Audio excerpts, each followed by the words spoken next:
Hello everyone. आज हम बात करेंगे लॉ ऑफ टॉर्ट से रिलेटेड एक और इम्पॉर्टेंट मैगजीन के बारे में जिसको हम कहते हैं रेस इप्सा लोक्विटर या फिर the thing speaks for itself. Well, law of torts में एक रूल ऑफ एविडेंस होता है जो कि नेग्लिजेंट एक्ट्स पर अप्लाई होता है, जिसको हम इस मैगजीन से जानते हैं।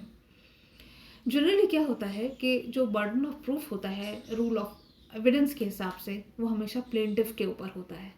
इसका क्या मतलब हुआ कि अगर प्लेंटिफ कोई बात कोर्ट के समक्ष एलिज करता है तो उस केस में ये उसको पूरी तरीके से प्रूफ करना है कोर्ट के सामने कि जो एलिगेशंस वो डिफेंडेंट के खिलाफ लगा रहा है और वो सही हैं, और ताकि कोर्ट उसके पक्ष में न्याय कर सके या उसके पक्ष में डिसीजन दे सके। यानी कि वो जो भी एलिगेशंस लगा रहा है वो उसको प्रूव करनी है। लेकिन होता क्या है नेग्लिजेंट एक्ट्स में कि कई बार प्लेंटिफ इतना तो प्रूव कर पाता है कि नेग्लिजेंट एक्ट तो हुआ है, पर वो किस तरीके से नेग्लिजेंट एक्ट डिफेंडेंट के द्वारा हुआ है ये कई बार उसके लिए प्रूव करना मुश्किल हो जाता है। और ऐसे केसेस में होता क्या है कि डिफेंडेंट बच भी जाता है। तो इसीलिए क्योंकि डिफेंडेंट को इस तरीके का बेनिफिट, अनयूजुअल बेनिफिट ना मिल जाए, अनरीजनेबल बेनिफिट ना मिल जाए, इसीलिए कोर्ट ने इस तरीके की डॉक्ट्रिन प्रपाउंड की जिसको हम कहते हैं the things speak for itself. तो ऐसे केसेस में जो बर्डन ऑफ प्रूफ होता है जो कि एक्चुअली प्लेंटिफ के ऊपर होता है, वो फिर डिफेंडेंट के ऊपर शिफ्ट हो जाता है। Let's see an example. देखिए, एक जैसे मैंने यहाँ पे एक केस लॉ भी लिखा है, Klaus Mittelbachert versus East India Hotels Limited. Now इस केस में होता क्या है कि एक कस्टमर है जो कि एक 5 स्टार होटल की सर्विसेज लेता है, और जैसा कि आप जानते हैं कि 5 स्टार होटल है तो वहाँ पर प्रॉपर स्विमिंग पूल होना चाहिए और बाकी फैसिलिटीज़ भी सही होनी चाहिए। तो इस तरीके से वो स्विमिंग पूल की फैसिलिटीज़ अवेल करता है, और जब वो स्विमिंग पूल में डाइव करने जाता है तो वो वहाँ पर उसको इंजरी हो जाती है और उसकी बॉडी में बहुत सारी जगह चोट आती है, जिसकी वजह से वो कोमा तक में चला जाता है। अब यहाँ पे सवाल उठता है कि क्या ये जो इंजरी प्लेंटिफ की हुई थी, ये इसके लिए क्या डिफेंडेंट अथॉरिटीज़ यानी कि जो होटल अथॉरिटीज़ हैं, क्या वो रिस्पॉन्सिबल हैं?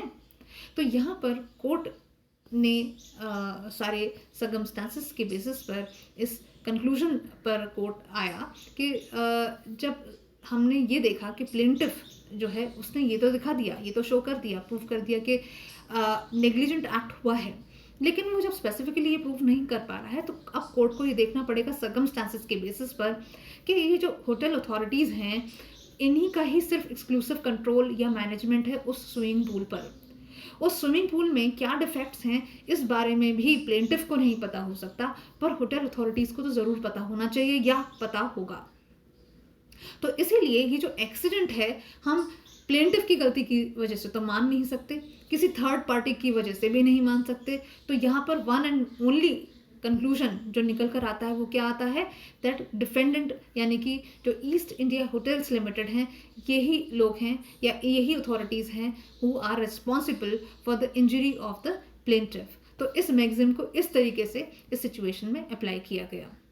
तो जो बेसिक मीनिंग है इस मैगजीन का वो यही है कि नेग्लिजेंट एक्ट्स में कोर्ट जो है वो ऐसी बात को प्रिज्यूम करके चलेगा अगर कोर्ट को ये सर्कमस्टांसेस के बेसिस पर दिखाई देता है कि जो सर्कमस्टांसेस या सिचुएशंस ऐसी हैं जो एक्सक्लूसिव कंट्रोल या मैनेजमेंट में हैं, डिफेंडेंट के मैनेजमेंट में हैं, और कोर्ट को ये दिखता है कि इस डिफेंडेंट के नेग्लिजेंट एक्ट के बगैर उस प्लेंटिफ के साथ एक्सीडेंट नहीं हो सकता था, तब हम इस तरीके की मैगजीन्स को वहाँ अप्लाई करेंगे।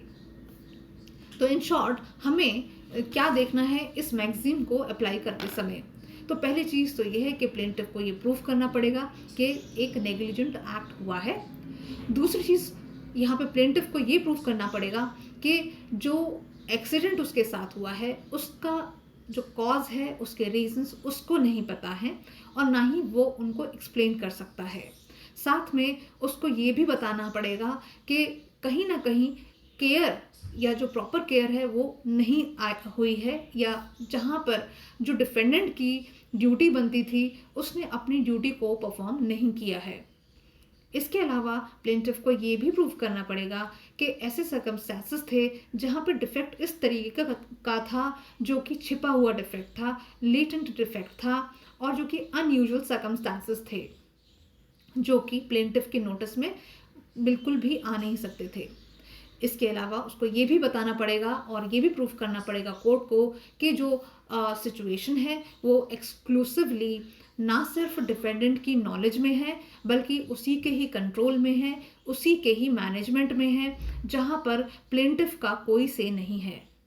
और सिर्फ एक ही इन्फ्रेंस निकल कर आती है कि डिफेंडेंट के नेग्लिजेंट एक्ट के बगैर प्लेंटिफ के साथ ऐसा एक्सीडेंट पॉसिबल था ही नहीं।